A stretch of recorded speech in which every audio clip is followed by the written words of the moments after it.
بسم اللہ الرحمن الرحیم۔ السلام علیکم خواتین و حضرات، اسلام اسٹڈی سرکل کے اس سیشن میں آپ کو خوش آمدید۔ حسب روایت ہم قرآن مجید، حدیث، کتاب مقدس اور کسی موضوع پہ ڈسکشن کریں گے۔ اس کے بعد آپ کے لیے موقع ہوگا کہ آپ لائیو سوالات کر سکیں۔ تو میں اپنی اس سیشن کا آغاز کرتا ہوں اور ہم قرآن مجید سے شروع کریں گے، جیسے کہ ہماری روایت رہی ہے۔ خواتین و حضرات، قرآن مجید کی جو آیتیں ہم آج پڑھیں گے وہ بہت معروف آیات ہیں، اور انفیکٹ یہ سورہ فاتحہ ہے جو ہم یہاں پہ آپ کے سامنے آپ یہ دیکھ رہے ہیں، ڈسپلے ہوئی بھی ہے۔ اسی سورہ کو ہم آج یہاں پڑھیں گے، اور اس کی وجہ اصل میں یہ ہے کہ اپنی نیچر میں اگر ہم اس کو دیکھیں تو شاید یہ سب سے بڑی دعا ہے صاحب ایمان کے منہ سے نکل سکتی ہے، اس کی زبان پہ جاری ہو سکتی ہے۔ اس کے الفاظ جانے پہچانے ہیں: الحمدللہ رب العالمین، الرحمن الرحیم، مالک یوم الدین، ایاک نعبد و ایاک نستعین، اہدنا الصراط المستقیم، صراط الذین انعمت علیہم غیر المغضوب علیہم ولا الضالین۔ Gratitude is only for God, the Lord of the worlds، یعنی تمام جو شکر ہے وہ اللہ تعالیٰ کے لیے ہے، وہ پروردگار عالم کے لیے ہے جو تمام کائنات کا مالک ہے، تمام کائنات کا رب۔ الرحمن الرحیم، he is the most gracious, the ever merciful۔ بہت اس کی جو شفقت ہے وہ ابدی ہے، اور وہ اس کی جو رحمت ہے اس کے اندر ایک نوعیت کا ہیجان پایا جاتا ہے، ایک اس کے اندر جیسے کہتے ہیں نا کہ erupts like a fountain۔ تو رحمان اور رحیم۔ پھر کہا گیا کہ مالک یوم الدین، it is master of the day of judgment، روز قیامت کے آپ مالک ہیں۔ اہدنا الصراط المستقیم، ایاک نعبد و ایاک نستعین، اے رب ہم تیری ہی عبادت کرتے ہیں اور تجھ ہی سے مدد مانگتے ہیں۔ You alone we worship and it is you alone from whom we seek help۔ اہدنا الصراط المستقیم، ہمیں سیدھے راستے کی ہدایت فرما۔ Bless us with the guidance of the straight path۔ صراط الذین انعمت علیہم غیر المغضوب علیہم ولا الضالین، the path of those who you have blessed, not of those who have earned your wrath, nor of those who have gone astray۔ یعنی ان لوگوں کا رستہ کہ جن پر تو نے انعام کیا، نہ کہ ان لوگوں کا رستہ کہ جو تیرے غضب کے مستحق ٹھہرے، اور نہ ہی ان لوگوں کا رستہ کہ جو گمراہ ہوئے۔ خواتین حضرات، یہ ہم کہہ سکتے ہیں ایک ان آیات کی سیاق و سباق کے سامنے رکھ کے کہ وہ واحد صورتوں میں پس منظر بیان کیا جاتا ہے، اس کے اتری ہیں، اور اسی وجہ سے ان کو ہم پہلی وحی قرار دیتے ہیں۔ اللہ تعالیٰ نے جو سب سے پہلے وحی اتاری اس میں اگرچہ اختلاف موجود ہے، اور ہمیں معلوم ہے کہ اکثر لوگ یہ سمجھتے ہیں کہ سورہ اقرا جو ہے، اقرا بسم ربک الذی خلق، اس کی جو شروع کی آیات ہیں، پہلی 5 آیات، لوگ ان کو پہلی وحی کہتے ہیں، لیکن اس پہ ہم تفصیل سے بات کر چکے ہیں کہ وہ پہلی وحی نہیں کہلائی جا سکتی۔ اس کے اندر جو ایک سرزنش کا اسلوب ہے، ایک سختی کا اسلوب ہے، وہ کسی بھی لحاظ سے پہلی وحی کے لیے موضوع نہیں ہے۔ تو یہ وہ آپ کے لیے سورہ ہے کہ جو اصل میں نبی صلی اللہ علیہ وسلم کی بعثت کی دعا اس کو آپ کہہ سکتے ہیں۔ یعنی نبی صلی اللہ علیہ وسلم نے اس میں ہم ایک شخص ہے جو یہود و نصارہ کی گمراہیوں، یعنی ایک طرف ایکسٹریم پہ جو کرسچنز کھڑے ہوئے تھے، اگر آپ زمانہ رسالت کو امیجن کریں، ایک خدا کے غضب کے مستحق ٹھہرے ہوئے تھے، ایک وہ جو تھے جو گمراہ ہو چکے ہوئے تھے، اس زمانے میں ایک شخص ہی کہہ رہا ہے کہ اہدنا الصراط المستقیم۔ تو اصل میں یہ نبی صلی اللہ علیہ وسلم کی بعثت یا ان کی جو نبوت کی ایک دعا ہے کہ اللہ تعالیٰ ہمیں ایک فریش گائیڈنس چاہیے، ان لوگوں کی گائیڈنس جن پہ تو نے انعام کیا، ایسے لوگوں کی، اور ایسے لوگوں کی نہیں کہ جو گمراہ ہوئے یا جو جن پہ تیرا غضب ٹھہرا۔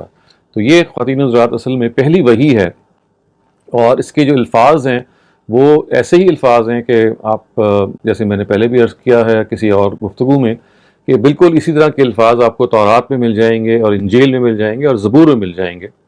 اور ایسے ہی ہم قیاس کر سکتے ہیں کہ جیسے ہم اس سورہ کو اپنی نماز میں پڑھتے ہیں، اور یہ نماز کا ایک جزء لا ینفک ہے، یعنی غیر منفک حصہ ہے، اس کو ہر حال میں آپ ہر رکعت میں پڑھتے ہیں، تو یہ قیاس کیا جا سکتا ہے کہ وہ سورہ فاتحہ جو زبور میں موجود ہے، انجیل میں موجود ہے، تورات میں موجود ہے، وہ بھی اسی طرح سے ان کی نمازوں میں پڑھی جاتی ہوگی. اس وقت تو موقع نہیں ہے، لیکن میں کسی اور گفتگو میں ان کی طرف اشارہ کر چکا ہوں.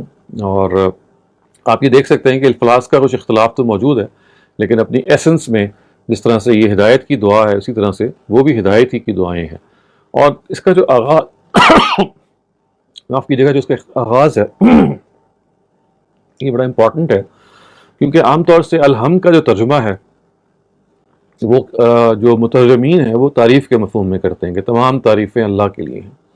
اصل میں تعریفیں کا جو یہ اسپیکٹ ہے، اس کا ایک اسپیسیفک اسپیکٹ یہ ہے کہ جب ایک کسی ہستی کا فیض آپ کو پہنچ رہا ہوتا ہے، اس کے بینیفٹس آپ کو پہنچ رہے ہوتے ہیں، تو اصل میں یہاں جو چیز سٹریس کرنی مقصود ہوتی ہے وہ اس کا وہ پہلو ہے جس کو آپ شکر کہتے ہیں. یعنی تعریف اس کی کر رہے ہوتے ہیں ہم جس سے ہمیں کوئی فائدہ پہنچ رہا ہوتا ہے، اور نتیجہ یہ نکل رہا ہوتا ہے کہ ہم اس میں اصل میں شکر ادا کر رہے ہوتے ہیں.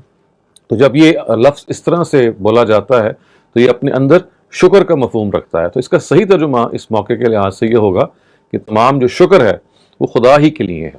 تو آپ اکثر اس کا ترجمہ دیکھتے ہوں گے کہ تمام تعریفیں اللہ کے لیے ہیں، جبکہ صحیح ترجمہ یہاں پہ یہ ہوگا کہ خدا کا ہی شکر ہے. رحمان اور رحیم ایک ایسی اصطلاح ہے جو ظاہر ہے ہم بسم اللہ الرحمن الرحیم بھی پڑھتے ہیں، یہ ہر سورہ میں پڑھتے ہیں. سارا رحمان میں جو لفظ ہے اس میں جوش پایا جاتا ہے. جوش کا کیا مطلب ہے؟ اس کے اندر ایک ہیجان ہے جس میں اللہ تعالیٰ جیسے ایک رحمت کے لیے تیار بیٹھے ہیں. اور رحیم کے اندر ایک دوام ہے، یعنی ہوتا ہے نا کہ ہیجان جب ہوتا ہے تو اس کے ختم ہونے کا اندیشہ ہوتا ہے. تو ساتھ ہی وضاحت کر دی کہ نہیں، یہ وہ ہیجان نہیں ہے، یہ وہ جوش نہیں ہے جو ختم ہو جائے گا، جو ٹھنڈا پڑ جائے گا، بلکہ مستقل رہے گا. تو رحمان اور رحیم دونوں ہی رحم سے بنے ہوئے ہیں، دونوں ہی مرسی سے بنے ہوئے ہیں، لیکن ایک کے اندر جوش کا غلبہ غالب ہے جو رحمان کے اندر، اور دوسرے کے اندر دوام کا، یعنی ایور لاسٹنگ ہونے کا. یعنی اس کی جو رحمت ہے اس میں جوش بھی ہے، اور اس کی جو رحمت ہے وہ کوئی وقتی جوش کا شکار نہیں ہے، بلکہ اس کے اندر دوام موجود ہے.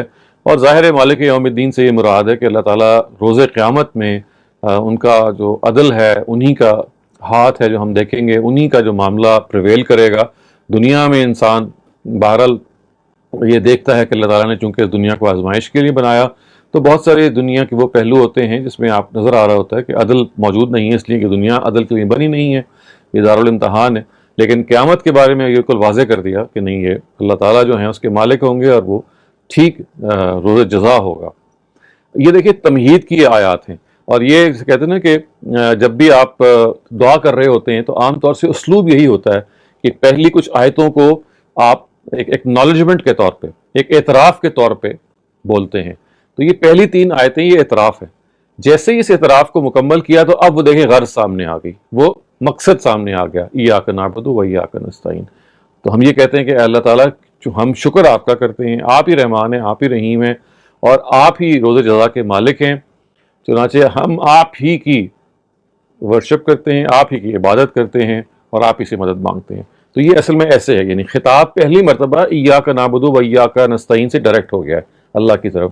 اس سے پہلے کی جو 3 آیتیں ہیں وہ صرف ایک اعتراف ہے اس چیز کا کہ ہمارا خدا کے ساتھ جو ریلیشن شپ ہے وہ شکر کا ہے، وہ خدا کی طرف سے مرسی کا ہے، اور وہ خدا کے عدل سے متعلق ہے جو روز قیامت میں ہوگا. اور اب ہم نے کہا کہ اے اللہ تعالیٰ، ہم آپ کی عبادت کرتے ہیں اور آپ ہی سے مدد چاہتے ہیں. اور یہ ایک بڑی اہم چیز ہے کہ مدد آپ کو ہر حال میں خدا سے چاہنی ہے. اس کے لیے کوئی دروازہ نہیں آپ کو کھٹکھٹانا. خواتین حضرات، ہوتا یہ ہے کہ جب ہمارا ایمان کمزور پڑ جاتا ہے، جب کوئی آزمائش سخت ہو جاتی ہے، تو ہم پھر اوروں کے دروازے کھٹکھٹاتے ہیں. ہمارے اندر ایک ذوف پیدا ہو جاتا ہے، کمزوری پیدا ہو جاتی ہے، and we start knocking at the doors of people. جو پیر فقیر ہو سکتے ہیں، جو کسی اور نوعیت میں ہمارا کانسیپٹ ہو سکتا ہے کہ شاید یہ خدا کے زیادہ قریب ہیں. تو یہ وہ اصل آزمائش ہے جس سے متنبع یہاں پہ کیا گیا ہے کہ نہیں، ہر حال میں آپ نے، یعنی یہ ایاک نستعین کے اندر جو زور ہے، یعنی اس کو اگر ہم مذاق کریں اردو زبان میں تو ایسے ہوگا کہ ہم تیری ہی سے مدد مانگتے ہیں. It is only from you that we seek help, not from anyone else. ہمارے نزدیک تمام دوسری جو قوتیں ہیں وہ آپ کے بلبوتے پہ، آپ کے وجہ سے تو ہو سکتی ہیں، لیکن ہم مدد ان سے نہیں مانگتے، مدد ہم آپ سے ہی مانگتے ہیں. اور سب سے بڑی مدد دیکھیں خواتین حضرات کیا ہے؟ ہدایت کا راستہ. ہم اللہ تعالیٰ سے ہدایت چاہتے ہیں. We want guidance from God.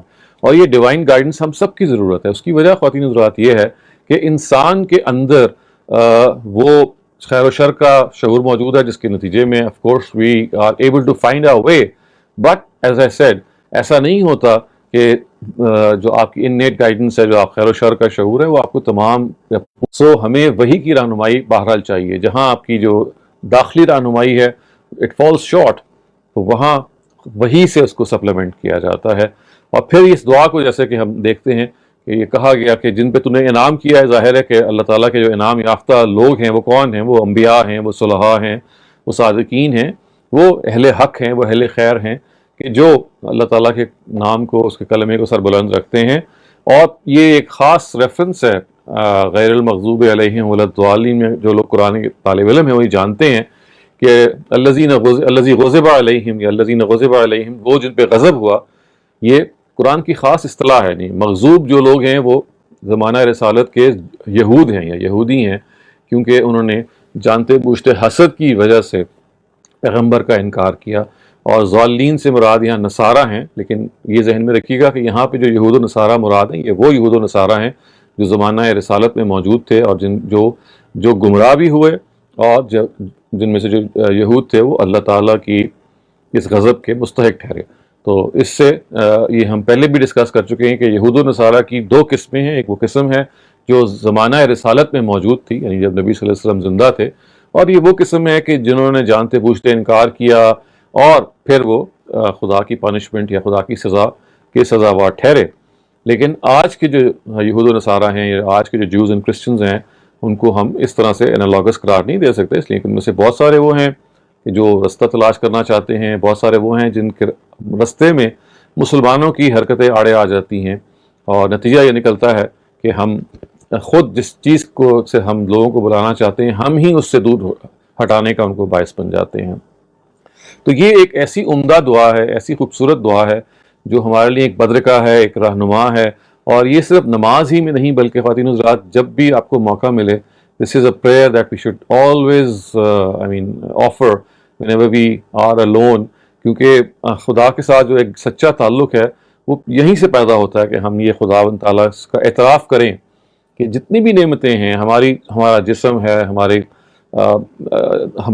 والدین ہیں، ہماری روزی روٹی ہے، ہمارا شیلٹر ہے، مطلب آپ اس کو ہمیں بیان کرنے کی ضرورت نہیں ہے. ہم آئے دن اس کا اعادہ کرتے ہیں کہ خدا نے ہمیں اتنا کچھ دیا ہے اور اتنا فیض ہمیں خدا سے پہنچ رہا ہے. It is just a question of realizing that. It is just a question of acknowledging that. جب آپ آس پاس دیکھیں گے سورج، چاند، ستارے، یہ جو مناظر ہیں، یہ جو دریا ہیں، یہ سمندر ہیں، یہ درخت ہیں، یہ انسان کے لیے بنائے گئے، انسان ان سے بینیفٹ پا رہا ہے. پھر آگے بڑھ کے اللہ تعالیٰ نے جو کچھ نعمتیں ہمیں دیں مختلف شکلوں میں، یہ بن مانگے دیں. یعنی ایسا نہیں ہے کہ ہم نے کوئی اس کے لیے دعا مانگی تھی، یہ خدا موجود تھیں کہ ہم دنیا میں آئیں. نہ ہی ہمارا کوئی استحقاق ہے. استحقاق کا کیا مطلب ہے؟ We never earn them, they were there for us. اور یہ ہم یہ کہہ سکتے ہیں it there are gift of God without any entitlement. تو ایک چیز جب آپ کو بغیر انٹائٹلمنٹ کی ملتی ہے تو امیڈیٹلی آپ کا جو رویہ ہونا چاہیے وہ آبویسلی یہی ہونا چاہیے کہ ہم خدا کا شکر ادا کریں، کیونکہ اس نے ہمیں جو کچھ دیا وہ بہت کچھ دیا. It's just a question of realising that. یہ بات صحیح ہے کہ بعض معاملات میں ہم محروم رہیں یا کچھ چیزوں میں وہ ہمیں جس طرح سے ہم چاہتے تھے نہیں نوازا گیا، لیکن جیسے کہ ہم بہت دفعہ ڈسکس کر چکے ہیں، جو کچھ دیا گیا اس کی لسٹ اتنی بڑی ہے کہ it easily outnumbers the list of our own deprivations. ہماری محرومیوں کی لسٹ سے وہ کہیں زیادہ انعامات کی لسٹ ہے. تو یہ ایک سچے اہل ایمان کی دعا ہے. خواتین حضرات اس کو ذہن میں رکھیے جب آپ نماز پڑھیں تو اس شعور کے ساتھ نماز پڑھیں کہ ہم خدا کی اکنالجمنٹ، خدا کے وجود کا اور اس کی نعمتوں کے اعتراف میں کھڑے ہوئے ہیں، اسی کے سامنے کھڑے ہوئے ہیں، اور یہ دعا وہ ہے جو ہم ہر وقت مانگتے ہیں. خواتین حضرات ہم آگے چلتے ہیں اور حدیث مطالعہ کر رہے ہیں. جی یہ جو حدیث ہے یہ بخاری میں بیان ہوئی ہے، جو it's another of course one of the premier books of حدیث، اور یہ کھانے پینے کے آداب سے متعلق ہے. اس لیے ہم اس کا عنوان یہ رکھا کہ ایٹیکیٹ آف ایٹنگ. تو عمر بن ابی سلمہ جو ہیں وہ یہ کہتے ہیں کہ یقول کنت غلاما فی حجر رسول اللہ صلی اللہ علیہ وسلم وکانت یدی تتیش فی الصحفہ فقال علی رسول اللہ صلی اللہ علیہ وسلم یا غلام سم اللہ وکل بیمینک وکل مما یلیک فما زالت تلک طعمتی بعد. اس کا ترجمہ یہ ہے کہ عمر بن ابی سلمہ ایک بڑے ینگ صحابی تھے، very young in age. تو یہ کہتے ہیں کہ I was an infant and was being brought up under the supervision of God's messenger. ایک بالکل چھوٹے بچے کی طرح تھے.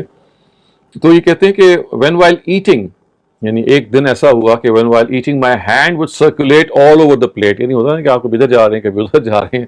تو نبی صلی اللہ علیہ وسلم نے بڑے پیار سے کہا کہ young man, eat after taking God's name with the right hand and from the part of the plate near you. And consequently after this I would eat in this manner. تو یہ ایک بڑی خوبصورت ایک ادب ہے جو بتایا گیا. یعنی ظاہر ہے کہ آپ جب کھانا پینا کر رہے ہوتے تو اس کے اندر بھی ایک عمدگی ہونی چاہیے, اس کے اندر بھی ایک شائستگی اور شستگی ہونی چاہیے. تو یہ جو صحابی ہیں عمر ابن ابی سلمہ, یہ پلیٹ کو کبھی ادھر سے کبھی ادھر سے کبھی یہاں سے نوالا لے رہے تھے, اور غالباً انہوں نے بسم اللہ بھی نہیں پڑھی تھی کھانے کی ابتدا سے پہلے. اور ہاتھ کے معاملے میں بھی شاید وہ اتنا, یعنی کون سے ہاتھ سے کھائیں, اتنا زیادہ متنبع نہیں تھے. کبھی دایاں یوز کر رہے ہوں گے, کبھی بایاں. تو نبی صلی اللہ علیہ وسلم نے بڑے پیار سے تینوں چیزوں کے بارے میں توجہ دلائی اور یہ کہا کہ دیکھو, سب سے پہلے تو اگر کھانا ہے تو اللہ تعالیٰ کے نام سے آغاز کرو, ایک بات کی کہی. پھر یہ کہا گئی کہ دیکھو دائیں ہاتھ سے کھاؤ, اور پھر تیسری بات یہ کہی کہ بھئی ادھر ادھر سے ہاتھ مارنے کے بجائے جو آپ پلیٹ کا حصہ آپ کے قریب ہے اس سے کھاؤ. یعنی اس میں یہ پہلو بھی ہے کہ عربوں کے ہاں بعض دفعہ ایک بڑی تشتری ہوتی تھی, ابھی بھی ان کی بعض ڈشز ایسی ہیں کہ جو تشتری میں لا کے رکھ دی جاتی ہیں, اور ہر انسان اس تشتری کے قریب ہو کے پھر اپنے حصے کا کھانا جو اس کے سامنے ہوتا ہے وہ لیتا رہتا ہے. تو اس کا امکان بھی ہے کہ وہ تشتری لائی گئی ہو, اور وہ جو یہ جو ہیں عمر ابن ابی سلمہ یہ جگہ جگہ سے کھانا نکال رہے ہوں, اور نبی صلی اللہ علیہ وسلم نے کہا کہ بھئی جو آپ کے سامنے ہے right in front of you والا جو حصہ ہے اس سے نکالو, یہ زیادہ پراپر لگتا ہے. تو یہ ایک تو کہنے کی تو بڑی چھوٹی سی بات ہے نبی صلی اللہ علیہ وسلم کی, لیکن بہرحال دیکھیے یہ ہمیں بڑا ایک آداب سکھاتی ہے کہ کھانے پینے کے معاملے میں سب سے پہلا ادب تو یہ ہے کہ ہم اللہ کے نام سے آغاز کریں, کیونکہ بہرحال یہ ایک ایکنالجمنٹ ہے کہ اللہ تعالیٰ ہی نے ہمیں یہ نعمت دی ہے, خداوند تعالیٰ ہی کی طرف سے ہمیں اس طرح سے رزق مل رہا ہے, تو ہمیں خدا کا شکر ادا کرنا ہے. تو ہم جب کھانا کھاتے ہیں اور بسم اللہ پڑھ کے کھانا کھاتے ہیں تو ہم اس کی اکنالجمنٹ کرتے ہیں, اس کا اعتراف کرتے ہیں کہ اے اللہ یہ نعمت جو ہم اس وقت اس سے مستفیض ہو رہے ہیں یہ آپ کی طرف سے ہمیں حاصل ہوئی ہے. اور پھر اللہ کے پیغمبر نے ایک دوسری بات کو بھی بیان کیا کہ دائیں ہاتھ سے کھاؤ, اور یہ ہم پہلے بھی گفتگو کر چکے ہیں کہ اللہ تعالیٰ کے جو پیغمبر ہوتے ہیں وہ بعض دفعہ بہت ساری جو معنوی حقائق ہوتے ہیں ان کی یاد دہانی کے لیے کچھ سمبلز مقرر کر دیتے ہیں. یہ انہی میں سے ہے. چنانچہ یہ معلوم ہے کہ قیامت کے دن جو لوگ کامیاب ہوں گے ان کو دائیں ہاتھ میں ان کا اعمال نامہ دیا جائے گا. تو اس بات کی یاد دہانی کے لیے کہ آپ نے ان لوگوں میں بننا ہے کہ جن کا اعمال نامہ ان کے دائیں ہاتھ میں دیا جائے, نبی صلی اللہ علیہ وسلم نے کہا کہ نہیں, ہر کام کو دائیں ہاتھ سے شروع کرو, اور خاص طور سے کھانے پینے کے معاملات کو بھی آپ دایاں ہاتھ استعمال کریں. تو یہ اصل میں بیسکلی اٹس اے ریمائنڈر کہ we should be the people of the right hand, جن کو اصحاب الیمین قرآن کہتا ہے نا. یعنی اصحاب الیمین وہ ہوں گے جو آخرت میں کامیاب ہوں گے, جن کو ان کا اعمال نامہ دایاں ہاتھ میں دیا جائے گا, اور جو جنت میں کے مستحق ٹھہریں گے. تو اپنے آپ کی ایک یاد دہانی کے طور پہ کہ we have to be amongst the people of the right hand اور the companion of the right hand. یہ کتنی ایک خوبصورت یاد دہانی ہے کہ آپ کوئی بھی روٹین کریں, خاص طور سے کھانا کھائیں تو آپ اپنے دائیں ہاتھ سے کھانا کھائیں, اور اس طرح سے اپنے آپ کو یاد دہانی کروائیں کہ دیکھیے یہ رائٹ ہینڈ پہ میں نے انشاءاللہ جب میں اللہ تعالیٰ کے حضور پہنچوں گا تو I will be a person who will receive my account in my right hand, and this would signify that I have succeeded in the hereafter, I would like to be one of them. تو یہ اس طرح کی چیز ہے. اس میں ایک ضمنی میں یہ بھی غلط فہمی دور کرنا چاہوں گا کہ بعض دفعہ ہمارے جو بائیں ہاتھ کے فطری طور پہ لیفٹ ہینڈرز ہوتے ہیں ان پہ ہمارے والدین یا معاشرہ سختی کرتا ہے, اور یہ کہتا ہے کہ بھائی کیونکہ دائیں ہاتھ سے کھانے کو کہا گیا یا دائیں ہاتھ سے روٹینز کا آغاز کرنے کو کہا گیا تو آپ اپنے بایاں ہاتھ کو ترک کیجئے. تو یہ ایسی ہرگز یہاں بات نہیں ہونی چاہیے. یہ ایک ایکسیپشن ہے. عام طور سے چونکہ لوگ رائٹ ہینڈڈ ہوتے ہیں اس وجہ سے یہ کہا گیا. جن لوگوں کا لیفٹ ہینڈ اصل ہاتھ ہے تو ان کے لیے بایاں ہاتھ ہی اصل چیز ہے, اور امید یہ ہے کہ وہ اگر اسی ہاتھ کو استعمال کریں گے تو ان کے ساتھ اللہ تعالیٰ وہی معاملہ کریں گے. تو یہ ایکسیپشنز ہیں, ان ایکسیپشنز کو آپ کو ٹریٹ کرنا چاہیے ایسے ہی کہ جیسے وہ نیچرل ایکسیپشنز ہیں. اس کے نتیجے میں ایسا نہیں کرنا چاہیے کہ زبردستی بچوں کو یا اپنے قریبی جاننے والوں کو آپ فورس کریں کہ جی آپ دائیں ہاتھ سے کھائیں. نہیں, یہ دایاں ہاتھ کا جو اصول ہے یہ ان لوگوں کے لیے ہے جو رائٹ ہینڈڈ ہیں, ہے ہی ان لوگوں کے لیے. آف کورس جو لوگ لیفٹ ہینڈڈ ہیں ان کے لیے اصول دوسرا ہوگا, اس وجہ سے اس میں سختی نہیں کرنی چاہیے. اور جو تیسری بات بڑی عمدہ بتائی گئی وہ یہ کہ بھائی جو آپ کے سامنے ہے اس سے کھاؤ. تو یہ بھی ایک اچھی اور عمدگی کی چیز ہے. حسن معاشرت اسے آپ کہتے ہیں نا, کہ آپ کی معاشرت کا حسن ہے کہ آپ کھانا کھا رہے ہیں, ایک تمیز سے کھا رہے ہیں, اسی طرح سے اسی ایک کے موقع پہ، یعنی کھانے پینے کے آداب کے موقع پہ، نبی صلی اللہ علیہ وسلم کے بارے میں ایک اور بات یہ روایت ہوئی ہے کہ آپ ٹیک لگائے کھانا نہیں کھاتے تھے. تو کیا وہ بھی کیا سگنیفیکنس ہے اس چیز کی کہ ایک ادب، ایک احترام کہ بھئی ایک رزق خدا نے مجھے دیا ہے، it is a big blessing of God, تو آپ ذرا ایک اٹینشن ہو کے، یعنی یہ اس کا یہ مطلب نہیں کہ آپ ٹیک لگا نہیں سکتے، ظاہر ہے آپ جب چاہیں لگا بھی سکتے ہیں، لیکن نبی صلی اللہ علیہ وسلم کا ایک ہمارے سامنے ایک پریکٹس آتی ہے کہ وہ بہت کم ایسا ہوتا تھا کہ ٹیک لگا کے کھانا کھاتے تھے، تاکہ آؤٹ آف رسپیکٹ جب آپ you sitting up right and you eating, تو یو ایکچولی شوئنگ رسپیکٹ. جب آپ ریلیکس کرے کھانا کھا رہے ہوتے ہیں تو اس میں وہ رسپیکٹ کا عنصر کم ہو جاتا ہے. لیکن ایز اے سیڈ اس کا یہ مطلب نہیں کہ آپ ٹیک لگائے کھانا نہیں کھا سکتے، صرف یہ ایک ایڈڈ چیز ہے کہ جب آپ ٹیک نہیں لگا رہے ہوتے تو آپ کے ذہن میں یہ ہوتا ہے کہ یہ خدا کا رزق ہے جو خدا ہی کی طرف سے دیا گیا ہے اور مجھے اس کو ایکنالج کرنا ہے. تو یہ معاشرت کی خوبصورت باتیں ہیں جسے ہمیں بہرحال انٹرٹین کرنا چاہیے. اور یہ ذہن میں رکھیے گا کہ اللہ تعالیٰ کے پیغمبر جو ہیں وہ ان چیزوں کے بارے میں بھی بہت حساس ہیں. یعنی یہ بات کہ آپ کے ہاتھ صاف ہوں، یہ بات کہ آپ کا دانت صاف ہوں، آپ کی ناک صاف ہو، نبی صلی اللہ علیہ وسلم اس کے بارے میں بڑے حساس تھے اور اس کے بارے میں ہم بہت کچھ پڑھ چکے ہیں ان کے بارے میں. بالکل ایسے ہی اپنی زندگی میں وہ صفائی کے ساتھ ساتھ چاہتے تھے کہ ڈیکورم ہو، وہ یہ چاہتے تھے کہ حسن معاشرت کا پہلو ہو. تو کھانے پینے کے معاملے میں بھی دیکھیے کتنی خوبصورت باتیں ہیں جو ان سے ہمارے تک پہنچتی ہیں. خواتین حضرات، اب ہم اپنے تیسرے سیگمنٹ کی طرف چلتے ہیں، اور یہ تیسرا سیگمنٹ جو ہے یہ ہم بائبل سے کتابیں جو انجیل ہے، متی کی جو انجیل ہے، گاسپل آف میتھیو، ہم اس سے کچھ آیتیں ہیں. یہ چیپٹر نمبر 12 ہے، ورسز 34 to 37. تو یہ حضرت مسیح کے الفاظ ہیں پرپورٹڈلی ایسے کہہ سکتے ہیں آپ، او کما قال بھی آپ کہہ سکتے ہیں کہ you offspring of snakes, how are you, being evil, able to say good things? Because out of the heart store come the words of the mouth. The good man out of his good store gives good things, and the evil man out of his evil store gives evil things. And I say to you that in the day when they are judged, men will have to give an account of every foolish word they have said. For by your words will your righteousness be seen, and by your words you will be judged. یہ بہت خوبصورت نصیحت ہے خواتین حضرات، اور یہ ہم تمام پیغمبروں کی ٹیچنگ میں دیکھ سکتے ہیں کہ جو چیز سب سے زیادہ انسان کے لیے صدمے کا باعث بنتی ہے اگر اس کا صحیح استعمال نہ کیا جائے تو وہ الفاظ ہیں. اسی وجہ سے دیکھیے ہمیں یہ کہا جاتا ہے کہ وہ جو گھاؤ ہے، وہ جو زخم ہے جو زبان سے لگایا جاتا ہے، وہ اس سے کہیں گہرا ہوتا ہے بنسبت اس زخم کے جو تلوار سے لگایا جائے. اس لیے کہ تلوار کا زخم مندمل ہو جاتا ہے، وہ ٹھیک ہو جاتا ہے، لیکن زبان سے لگایا ہوا زخم جو ہے وہ آپ کے دل میں رہتا ہے، وہ کسک باقی رہتی ہے. تو حضرت مسیح نے بالکل یہ خوبصورت بات کہی ہے کہ انسان کے اندر برے خیالات بھی ہوتے ہیں، اچھے خیالات بھی ہوتے ہیں، بری باتیں بھی اس نے اسٹور کی ہوئی ہوتی ہیں، اچھی باتیں بھی اسٹور کی ہوتی ہیں. تو اس کو ذہن میں رکھو کہ اگر آپ نے کوئی چیز زبان سے نکالنی ہے تو اس کے الفاظ بالکل درست ہونے چاہیے، ٹھیک ہونے چاہیے. کیوں؟ I say to you that in the day when they are judged, men will have to give an account of every foolish word they have said. یعنی اس لیے کہ الفاظ جو کچھ آپ کے منہ سے صادر ہو رہے ہیں، جتنے بھی جیسے بھی ہوں گے، اگر وہ غلط الفاظ ہیں تو آپ کو اس کے آگے خدا کے آگے جواب دہ ہونا پڑے گا. آپ کو there will be no respite. اور دیکھیے یہ کہا گیا for by your words will your righteousness be seen.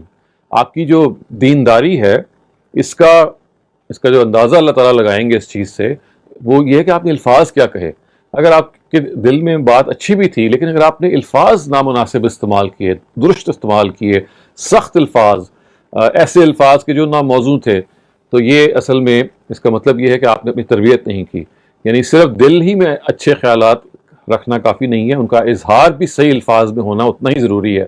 ورنہ اگر خیالات آپ کے ٹھیک ہیں لیکن جب اظہار کا موقع آئے تو آپ سختی اختیار کریں، صحیح لفظ استعمال نہ کریں اور اس سے لوگوں کا دل ٹوٹے، تو اللہ تعالیٰ کو یہ پسند نہیں ہے. تو حضرت مسیح نے اسی کی طرف توجہ دلائی کہ آپ اپنے الفاظ سے جانچے جائیں گے. You shall be judged by your words.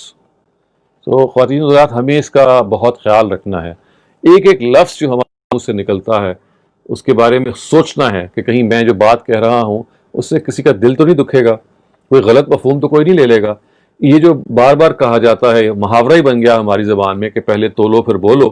یہ اصل میں کیوں بنا ہے؟ یہ اسی وجہ سے بنا ہے کہ اگر آپ نے بغیر تولے ہوئے بولا بغیر سوچے ہوئے بغیر غور کیے ہوئے بولا تو اس سے کتنے دل ٹوٹ سکتے ہیں, اس سے کتنا گہرا گھاؤ لگ سکتا ہے.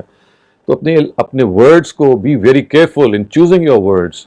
Your words have to be absolutely perfect. And اور خدا نخواستہ اگر آپ کے الفاظ ٹھیک نہیں ہیں تو فوراً اپالوجائز کیجیے. بعض دفعہ انسان in the heat of the moment اس سے الفاظ غلط پہ نکل جاتے ہیں, تو انسان بہرحال فرشتہ نہیں ہے, غلطی ہو جاتی ہے. تو کبھی اگر الفاظ کا چناؤ, selection of words is not correct, immediately apologize, immediately seek forgiveness from that person. کیونکہ الفاظ ہی ہیں کہ جو انسان کی پہچان بنتے ہیں, اور الفاظ ہی ہیں جن سے وہ جج کیا جاتا ہے. جیسے کہ حضرت مسیح نے کہا, اس کو معمولی نہ سمجھیے, یہ ایک بڑی اہم چیز ہے, اور یہ اتنی بڑی آزمائش ہے خواتین حضرات, کیونکہ دیکھیے ہم ہر وقت بول ہی رہے ہوتے ہیں نا, یعنی ایسا کم ہوتا ہے کہ ہم سن رہے ہوں. اکثر اوقات ہمارے منہ سے کچھ نہ کچھ نکل رہا ہوتا ہے جو ہم نے سوچا ہوا ہوتا ہے یا انٹینشن میں ہوتا ہے. تو اس چیز کے بارے میں ایک ایکسرسائز ضروری ہے, ایک مشق ضروری ہے کہ آپ اپنے آپ کو یہ سجیسٹ کریں کہ whenever I'll talk, I'll just wait for a couple of seconds.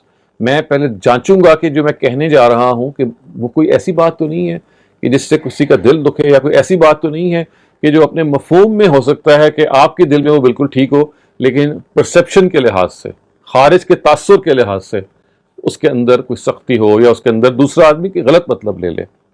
تو اپنی زبان کے حوالے سے خواتین حضرات, یہ اسی بات کو نبی صلی اللہ علیہ وسلم نے بھی ایک دفعہ ایک جگہ پہ بیان کیا ہے نا, کہ جو شخص مجھے اس چیز کی ضمانت دے دے, اور انہوں نے زبان کی طرف اشارہ کرتے ہوئے کہا, تو میں اس کو جنت کی ضمانت دے سکتا ہوں. اس کا مطلب یہ تھا کہ آپ اگر اپنے الفاظ اور اپنے منہ سے نکلی ہوئی بات کے بارے میں محتاط ہو جائیں تو یہ اتنی بڑی چیز ہے کہ یہ خدا کی جنت کا آپ کو مستحق قرار دے سکتی ہے. تو یہ ایک بڑا لمحہ فکریہ ہے. And let us be once again be more careful, more contemplating in the fact that whenever we'll speak, we'll not speak immediately. We'll wait for a couple of seconds. We'll weigh what we are going to speak. پہلے ہم تولیں گے, and then we'll utter. And if there is something which has been left amiss, غلطی ہو گئی ہے بولنے میں, کوئی غلط بول دیا ہے, we shall immediately apologize. یہ بہت ضروری ہے خواتین حضرات. آخری جو چیز خواتین حضرات ہمارے سیگمنٹ کی ہے, جس کو ہم اس پہ اختتام کریں گے, اس ٹاپک کا نام ہے what is the secret to inner peace. یعنی انسان کی جو داخلی سکون ہے, آپ کہہ لیجئے, اس کا راز کیا ہے, اگر آپ اس کو ایسے سمجھ لیں. obviously خواتین حضرات ہمیں یہ پتہ ہے کہ ہم سب کسی نہ کسی موقع پہ بے سکونی کی زندگی گزار رہے ہوتے ہیں. کبھی کوئی پریشانی آ جاتی ہے, بعض دفعہ ایسا ہوتا ہے کہ مالی پریشانی ہوتی ہے, بعض دفعہ کسی کی وفات ہو جاتی ہے اس سے پریشانی ہوتی ہے, بعض دفعہ بیماری کی نوعیت کی پریشانی ہوتی ہے, اور اس قسم کی بہت سارے مواقع ہوتے ہیں. پھر پریشانیوں کا بھی معاملہ خواتین حضرات یہ ہے کہ وہ ایسا نہیں ہے کہ ایک چلی جائے تو پھر کوئی دوبارہ نہیں آتی, بلکہ بعض دفعہ ایسا ہوتا ہے کہ پے در پے پریشانیاں آتی رہتی ہیں, پے در پے انسان جو ہے وہ پریشان رہتا ہے.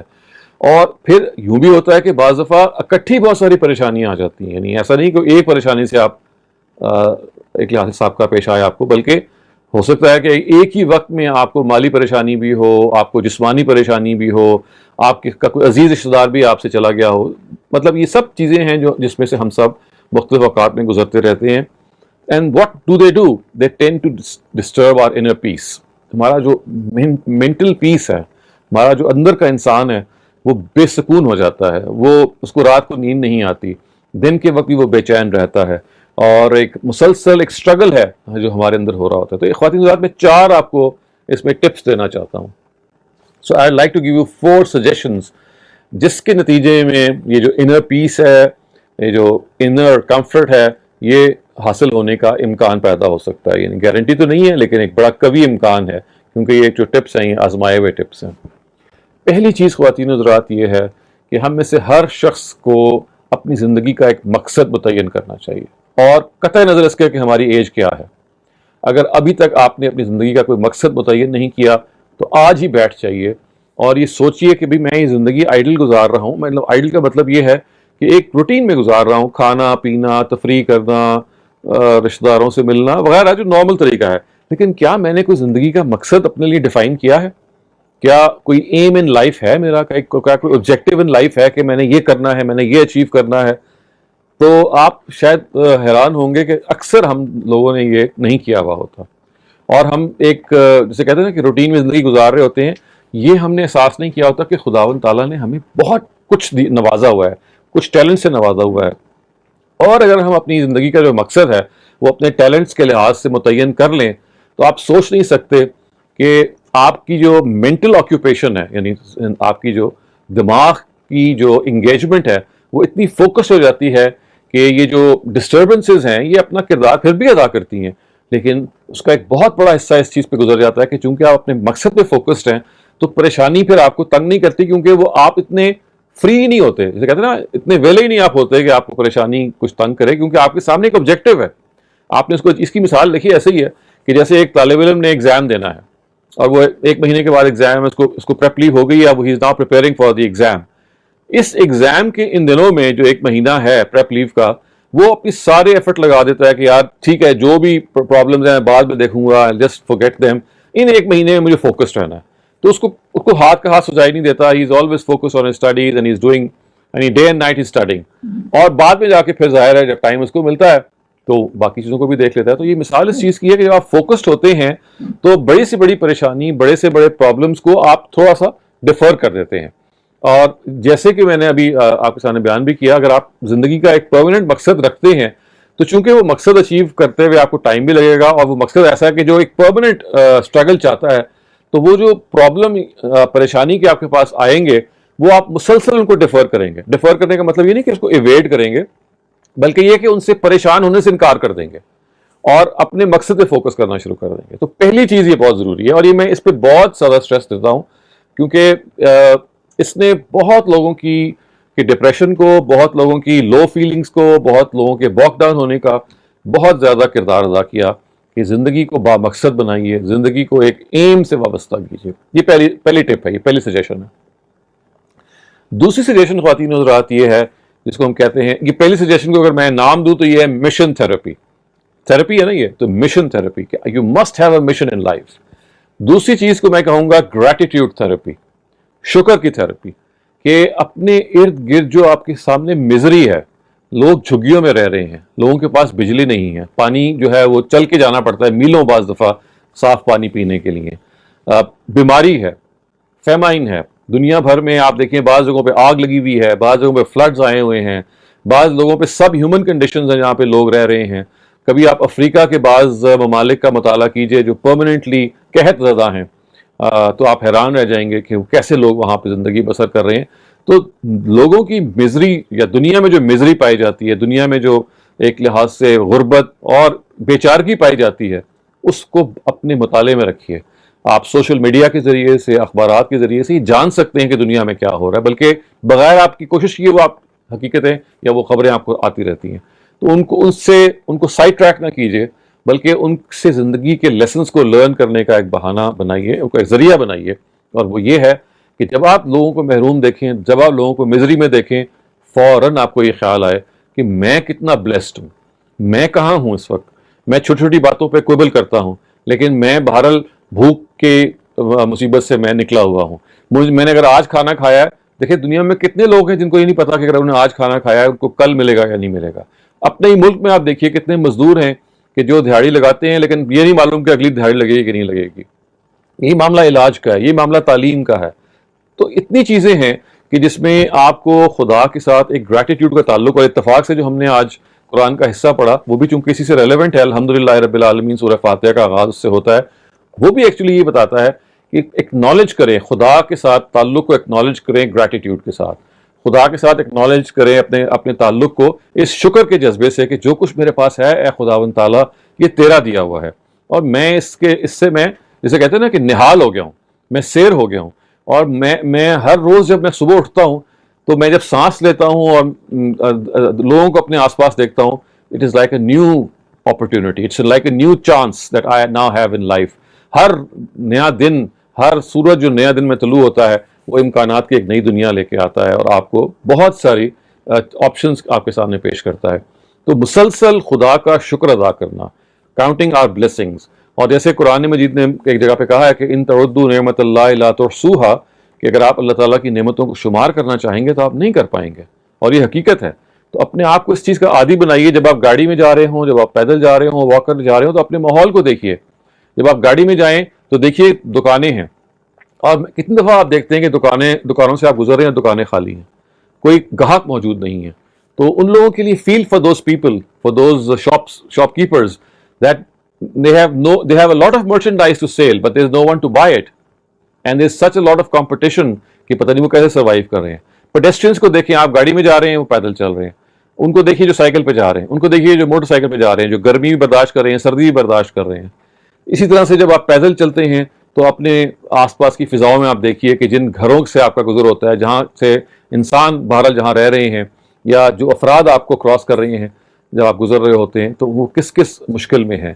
تو آپ اطمینان اپنے آپ کو محسوس کریں گے کہ مجھے خدا کا شکر ادا کرنا چاہیے. تو آپ دیکھیے یہ جو ڈپریشن ہوتا ہے نا, یہ جو انر پیس ہوتی ہے, یہ عام طور سے اسی وجہ سے آپ اس کو لوز کرتے ہیں نا, کہ آپ you always expect some thing کہ بھائی کچھ ایسے ہونا چاہیے تھا اور نہیں ہوا.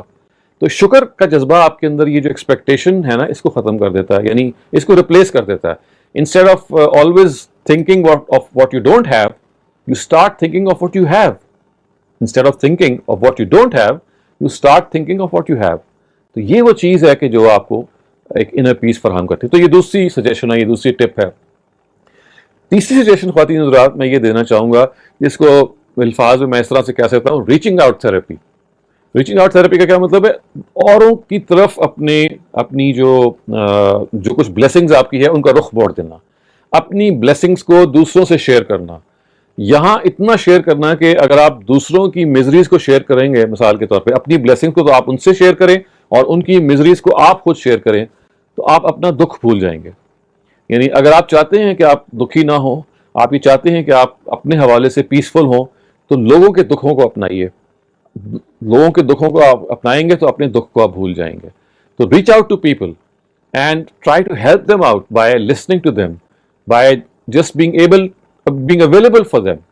تو یہ وہ چند چیزیں ہیں کہ جو آپ کے اندر ایک شکر کا بھی جذبہ پیدا کریں گے, جو پچھلی تھراپی کا حصہ تھا. اور یہ جو تیسری تھراپی ہے کہ جس میں اصل میں آپ جب دکھ اپناتے ہیں تو اپنا دکھ بھول جاتے ہیں, اور یہ سب سے بڑی چیز ہے. اور جب آپ لوگوں کو خوش کرتے ہیں تو آپ, میرا خیال ہے سب اس کی گواہی دیں گے کہ جتنی خوشی انسان کو تب ہوتی ہے کہ جب وہ محسوس کرے کہ میری وجہ سے میں نے کسی کو خوش کر دیا, یعنی اپنی کسی ایفرٹ کی وجہ سے کسی کی زندگی میں خوشی آ گئی ہے, تو یہ کتنی بڑی خوشی کا ایک ذریعہ بن جاتی ہے.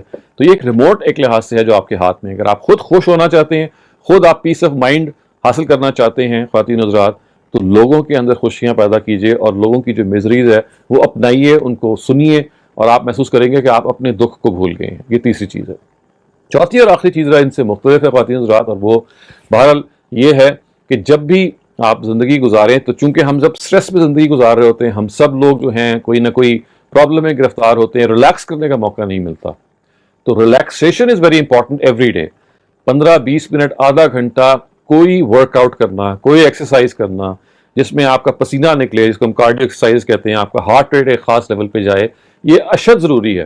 کیونکہ اس کے نتیجے میں میڈیکل سائنس بھی ہمیں یہ بتاتی ہے کہ جو ہارمونز ریلیز ہوتی ہیں in your sweat as a result of working out, وہ ساری وہ ہیں کہ جو اس لو فیلنگ کو اور مینٹل پیس کو تقویت, یعنی لو فیلنگ کو دور کرتی ہیں اور مینٹل پیس کو لانے کا باعث بنتی ہیں, آپ کو پرسکون کرنے کا باعث بنتی ہیں. تو mission therapy, gratitude therapy, reaching out therapy اور ورک آؤٹ تھراپی, اگر میں سم اپ کروں تو یہ 4 تھراپیز ہیں جس میں یہ تو ہم نہیں گارنٹی دے سکتے کہ وہ آپ کو پریشانی نہیں آئے گی, کیونکہ پریشانی تو اللہ تعالیٰ اپنے پرنسپل پہ لے کے آتے ہیں, اپنے اصول پہ لے کے آتے ہیں. لیکن یہ ضرور کہہ سکتے ہیں کہ جن لوگوں نے ان 4 تھراپیز کو آزمایا, ان کے اندر ایک پیس پیدا ہوتی ہے, ان کے اندر ان کا اندر کا جو انسان ہے وہ ایک مطمئن انسان ہوتا ہے. ان کے اندر کا جو انسان ہے وہ ایک ایسا انسان ہوتا ہے کہ جو زندگی سے خوش بھی ہوتا ہے, اور وہ چاہتا ہے کہ اس زندگی میں اپنا زیادہ سے زیادہ کردار ادا کرے اور لوگوں کے حوالے سے اپنے کنٹریبیوشن کو اجاگر رکھے. تو خواتین حضرات, ان الفاظ کے ساتھ میں اس اسٹڈی سیشن کو کہ جو مباحث ہیں ان کو مکمل کرتا ہوں, اور اپنی ویورز سے کہتا ہوں کہ آپ کے پاس جو سوالات ہیں ایک ایک کر کے آپ ان کو پیش کر سکتے ہیں. بہت شکریہ ڈاکٹر شہزاد. تو سب سے پہلا سوال رفیہ خواجہ. So go ahead, Rafia. Assalamu alaikum, Dr. Shahzad. Dr. Shahzad, 2 days ago there was a very tragic incident happened in France where a Chechen man just beheaded the head of a teacher who was discussing some cartoons of Prophet Sallallahu Alaihi Wasallam. it really saddened me. I'm sure, but it created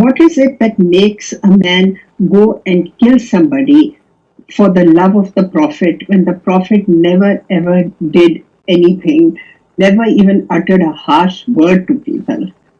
So